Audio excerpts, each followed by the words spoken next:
আমার সোনার বাংলা। সবাই এখন মন্ত্রী, আবার কেউ আমলা। সাধারণ মানুষের ব্যবসায়িকদের ঘুম হারাম করে দিয়েছে চাঁদাবাজের জন্য। শুধু চাঁদাবাজি, যেদিকে যাবেন শুধু চাঁদাবাজি। চলুন আগে একটু শুনি, তারপর কথা বলছি। এখন যে অবস্থাটা আমি জেনেছি, যেটা যে মালিক সমিতির কাছে তারা 5 কোটি টাকা চাঁদা চেয়েছে।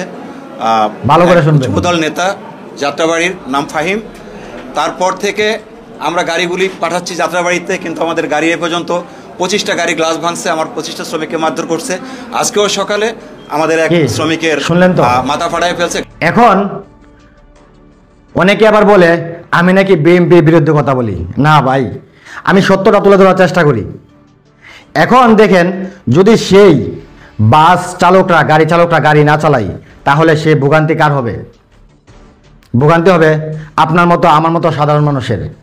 আর সেই বাস চালকরা, বাস মালিকরা, গাড়ির মালিকরা কিভাবে গাড়ি চালাবে যদি তাদের এত টাকা চাঁদা দিতে হয়? দেখে সম্ভব না। আর ওই জন্য ওই বাস মালিকরা কি করছে, যেখানে চাঁদা দাবি করছে ওইখানে যাচ্ছে না, মাঝ রাস্তায় যাত্রীদেরকে নামিয়ে দিচ্ছে। কারণ ওইখানে গেলেই কি করবে, ওইখানে গেলেই বাস গাড়ি ভেঙে ফেলবে। এটা আমার মুখের কথা নয়। চলুন আরেকটু ভিডিও দেখি, একটু কথা শুনি। যাত্রাবাড়ি গেছি মতনে আমরা যাত্রী নামক গেট লাগাই না আসলে ডাইনসিতে কইছি 500টা পোলা বানাই, ফিরে আবার 500 পোলা বানাই আমাদের বাড়ি মরি মাছ যাত্রাবাড়ি মশরে মাছ আমার গাড়ি প্রেস করতে না চাঁদা দিছে ওই মশরে। যাত্রাবাড়ি পার হওয়ার পরে, যাত্রাবাড়ি পাম্প পার হওয়ার পরে সামনে অল্প একটু আগানোর পরেই শুনলেন তো, কিছু বুঝলেন? হ্যাঁ, না অবশ্যই বুঝলেন। তার মানে বুঝতে পারছেন, বিএনপি ক্ষমতায় যাওয়ার আগেই যা শুরু করে দিয়েছে, মনে হচ্ছে এই দেশটাকে সব বিক্রি করে দিবে যদি ক্ষমতায় যায়।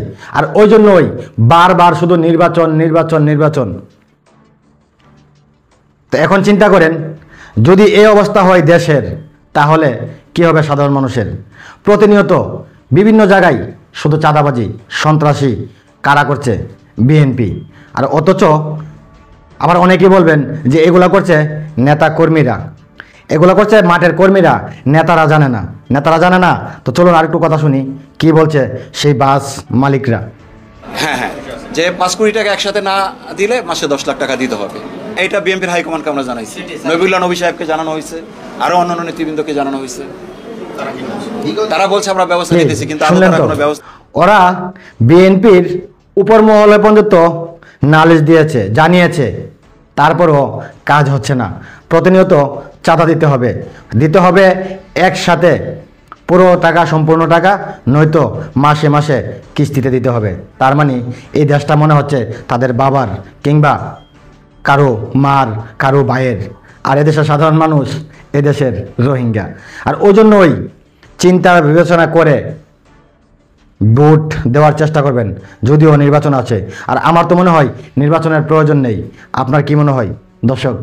জানিয়ে যাবেন। ভিডিওটা শেয়ার করবেন প্রতিনিয়ত। আমরা সবসময় চেষ্টা করি সত্যটাকে তুলে ধরার জন্য। আপনারা যদি ভিডিওগুলো শেয়ার করেন, তাহলে হয়তো আমাদের সত্য ভিডিওগুলো কাজে আসবে। নয়তো এই দেশ একদিন আবারও জিম্মি হয়ে যাবে, আপনিও জিম্মি হয়ে যাবেন আবার কোনো নেতার কাছে। তাই আমরা জিম্মি হতে চাই না, সত্যটা প্রকাশ করতে চাই। তো দর্শক, ভালো থাকুন, সুস্থ থাকুন। দেখা হচ্ছে নতুন কোনো ভিডিওতে।